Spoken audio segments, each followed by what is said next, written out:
how to fix Telegram code SMS problem. So if you want to fix your Telegram code SMS problem, then first what you need to do is make sure that you have a stable internet connection. After that, you need to open up your Play Store. From your Play Store, you need to just simply go with your search and search for Telegram.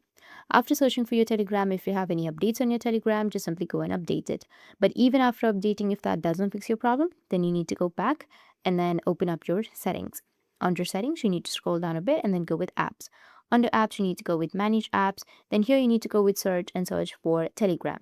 Once you find Telegram, you need to tap on the application and then go with the clear data, which will be in the bottom, and tap on clear cache. Tap on OK, and after clearing your cache, your problem might be fixed.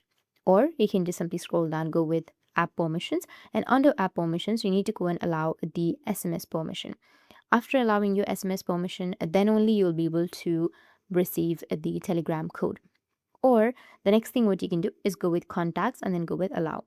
Once done, you need to go back, and here the number that you've entered or the information that you've entered where you receive your code should be correct, because if you have entered a wrong phone number, then the code will also be sent to that wrong phone number. So make sure that your phone number is correct when you're typing. So these were the few solutions to fix your Telegram code SMS problem. And if you have any questions, feel free to comment below. Thanks for watching.